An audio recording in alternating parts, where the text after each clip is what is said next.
Hello everyone, my name is Anita and welcome to my channel. तो आज का हमारा टॉपिक है कुड। कुड भी एक मॉडल ऑक्सिलरी वर्ब है जिसका यूज़ हम पॉसिबिलिटी बताने के लिए करते हैं। तो प्रीवियस वीडियो में जैसा कि मैंने बताया कैन और कुड के बारे में, कैन का यूज़ मोर पॉसिबिलिटी यानी कि ज़्यादा संभावना को बताने के लिए और कुड का यूज़ लेस पॉसिबिलिटी यानी कम संभावना को बताने के लिए किया जाता है। तो दोनों ही मॉडल वर्ब है जिसका यूज़ एबिलिटी, पावर और कैपेसिटी को बताने के लिए किया जाता है। अब दोनों में क्या फ़र्क है? कैन का यूज़ सिर्फ प्रेजेंट में किया जाता है, लेकिन कुड का यूज़ पास्ट और प्रेजेंट दोनों में किया जाता है। वैसे मोस्टली कुड का यूज़ पास्ट में किया जाता है, बट कई ऐसी सिचुएशन में कुड का यूज़ प्रेजेंट में भी किया जाता है, जो कि हम इस वीडियो में सीखने वाले हैं। So without any further delay let's get started. तो सबसे पहले मैंने यहाँ पे कुड के कुछ यूजेस लिखे हैं, जैसे could, could be, could have to, could have been, could have had to. तो चलिए इन सारे यूजेस को वन बाय वन समझते हैं विद देयर एग्जाम्पल। तो सबसे पहले है कुड यानी कि सकता था। तो जब भी हम कुड का यूज़ करेंगे वर्ब की फर्स्ट फॉर्म का यूज़ करेंगे, और कुड का यूज़ इन सारे सेंस में किया जाता है, जैसे past ability, permission, regret, polite request या फिर विश। तो इन सारे सेंस में कुड का यूज़ करते हैं। अगर हम बात करते हैं पास्ट एबिलिटी की, जैसे हम लोग मैच जीत सकते थे, we could win the match. मैं तैर सकती थी, आई कुड स्विम। वह 15 किलोमीटर दौड़ सकता था, ही कुड रन 15 किलोमीटर। तो इस तरह से जब हम पास्ट की एबिलिटी बताते हैं तब कुड का यूज़ करते हैं। नेक्स्ट है परमिशन।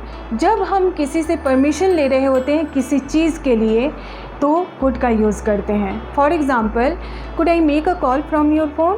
क्या मैं आपके फ़ोन से एक कॉल कर सकती हूँ? तो यहाँ पे उससे परमिशन लिया जा रहा है कि क्या आप अपना फ़ोन दे सकते हो, मुझे एक कॉल करना है। तो परमिशन के लिए भी कुड का यूज़ करते हैं।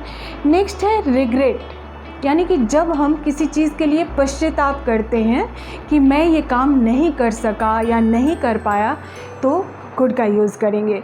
फॉर एग्ज़ाम्पल, मैं उससे मिल नहीं सका, I could not meet him. तो इस तरह से पश्चाताप जब हम करते हैं तो भी कुड का यूज़ किया जाता है। नेक्स्ट है पोलाइट रिक्वेस्ट। जब हम किसी से विनम्र निवेदन कर रहे होते हैं तो कुड का यूज़ करेंगे। For example, could you help me please? क्या आप मेरी मदद कर सकते हैं? तो इस तरह से जब हम किसी से विनम्र निवेदन करते हैं तो कुड का यूज़ करते हैं। Next wish. जब हम अपनी इच्छा को जाहिर करते हैं तो भी कुड का यूज़ करते हैं। फॉर एग्ज़ाम्पल, काश कि मैं अमेरिका जा पाती, I wish I could go to America. या फिर काश कि मैं उससे मिल पाता, I wish I could meet him. या फिर काश कि मैं एक बड़ा घर बना पाती, I wish I could make a big house. तो इस तरह से भी कुड का यूज़ किया जाता है जब हम अपनी डिज़ायर को एक्सप्रेस कर रहे होते हैं। तो अब जो इसका नेक्स्ट यूज़ है वो है कुड बी।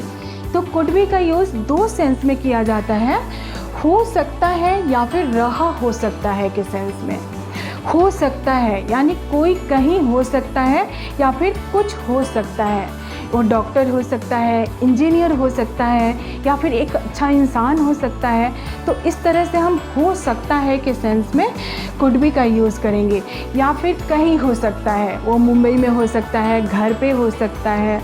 तो इस तरह से कुड बी का यूज़ किया जाता है और इसके साथ किसी ऑब्जेक्ट का यूज़ होगा। फॉर एग्ज़ाम्पल, राम घर पे हो सकता है, Ram could be at home. Ram घर पे हो सकता है। वह एक डॉक्टर हो सकती है, she could be a doctor. वह एक डॉक्टर हो सकती है। वह स्कूल में हो सकती है, she could be at school. वह स्कूल में हो सकती है। तो इस तरह से हम कुड बी का यूज़ करेंगे हो सकता है के सेंस में। इसका जो सेकंड यूज़ है रहा हो सकता है, यानी कि कोई कुछ कर रहा हो सकता है के सेंस में। तो इसके साथ हम वर्ब की फर्स्ट फॉर्म प्लस आईएनजी का यूज़ करेंगे। जैसे वह पढ़ रहा हो सकता है, ही कुड बी स्टडिंग, वह पढ़ रहा हो सकता है। वे लोग बात कर रहे हो सकते हैं। They could be talking, वे लोग बात कर रहे हो सकते हैं। वो डांस कर रही हो सकती है। She could be dancing, वह डांस कर रही हो सकती है। तो इस तरह से हम रहा हो सकता है के लिए could be का यूज़ करेंगे प्लस वर्ब की फर्स्ट फॉर्म प्लस ing का यूज़ करेंगे। अब है could have, सकता था या फिर पास हो सकता है। अब could का यूज़ भी सकता था के लिए किया जाता है और could have का यूज़ भी सकता था के लिए। तो दोनों में क्या डिफरेंस है? जब हम could का यूज़ करेंगे तो वर्ब की फर्स्ट फॉर्म का यूज़ करेंगे और जब हम could have का यूज़ करते हैं तो वर्ब की थर्ड फॉर्म का यूज़ किया जाता है सकता था के लिए। तो दोनों ही सही है, या तो आप could का यूज़ करो या could have का यूज़ करो सकता था के लिए, दोनों ही सही है, सिर्फ वर्ब के फॉर्म्स चेंज होंगे। चलिए कुछ एग्जांपल्स देखते हैं। जैसे तुम मॉर्निंग वॉक पे जा सकते थे।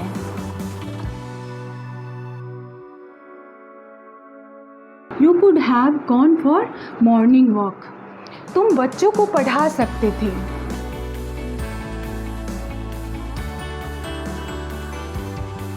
You could have taught children. तुम बच्चों को पढ़ा सकते थे। तुम उसकी मदद कर सकते थे या फिर तुम गरीबों की मदद कर सकते थे। You could have help the poor. तुम गरीबों की मदद कर सकते थे। तो इस तरह से हम सकता था के लिए कुड हैव का यूज़ करेंगे, उसके साथ वर्ब की थर्ड फॉर्म का यूज़ करेंगे। ये सारे वर्ब हैं, वर्ब की थर्ड फॉर्म है। तो इस तरह से कुड हैव का यूज़ होगा सकता था के लिए। अब जो इसका सेकंड यूज़ है पास हो सकता है, यानी कि हमारे पास कुछ हो सकता है, कोई ऑब्जेक्ट हो सकता है, तो उसके लिए भी कुड हैव का यूज़ करते हैं। फॉर एग्ज़ाम्पल, उसके पास खुद का मकान हो सकता है। He could have his own house.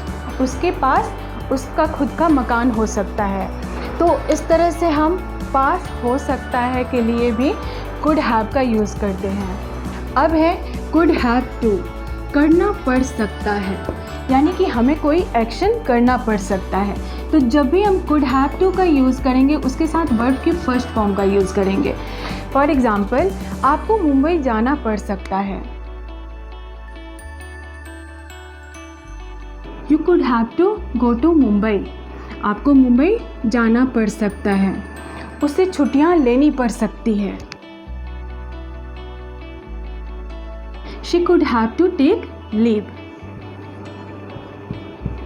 उसे वहां रुकना पड़ सकता है। He could have to stay there. उसे वहाँ रुकना पड़ सकता है। तो इस तरह से हम करना पड़ सकता है के लिए could have to का यूज़ करेंगे।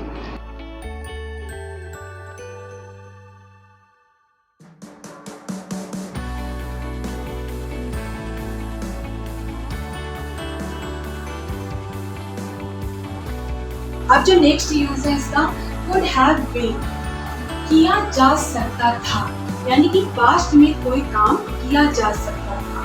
तो जब भी हम could have been का यूज करेंगे उसके साथ वर्ब की थर्ड फॉर्म का यूज करेंगे, क्योंकि पास्ट में कोई काम किया जा सकता था।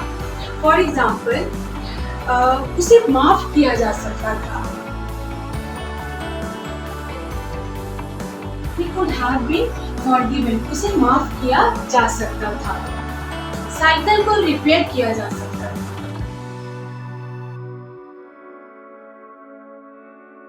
Bicycle could have been repaired, उसे पढ़ाया जा सकता था। She could have been taught, उसे पढ़ाया जा सकता था। तो इस तरह से हम could have been का यूज करेंगे किया जा सकता था के सेंस में, और वर्ब की थर्ड फॉर्म का यूज करेंगे। जैसे forgiven वर्ब की थर्ड फॉर्म है repaired, taught। तो इस तरह से could have been का यूज हुआ। अब जो लास्ट could के यूज है वो है could have had to, करना पड़ सकता था। तो जिस तरह से हमने प्रेजेंट में कुछ करना पड़ सकता है के लिए कुड हैव टू का यूज किया, उसी तरह पास्ट में कुछ करना पड़ सकता था के लिए कुड हैव हैड टू का यूज करेंगे। जैसे आपको मुंबई जाना पड़ सकता था,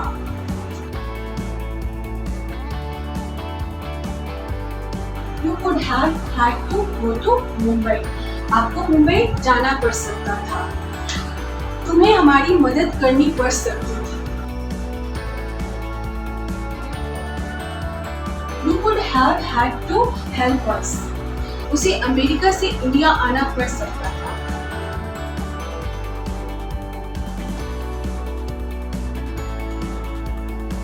She could have had to come India from America. उसे अमेरिका से इंडिया आना पड़ सकता था। तो इस तरह से हम could have had to का यूज करेंगे करना पड़ सकता था के सेंस में। तो ये थे could के यूजेस। आई होप आपको ये कॉन्सेप्ट अच्छे से क्लियर हो जाएगा। तो वीडियो को लाइक कीजिएगा और मेरे चैनल को सब्सक्राइब कीजिएगा, साथ में बेल आइकन को भी प्रेस कीजिएगा ताकि आगे की अपडेट्स आपको मिलती रहे। मैं मिलूंगी नेक्स्ट वीडियो में। Till then keep learning, keep practising.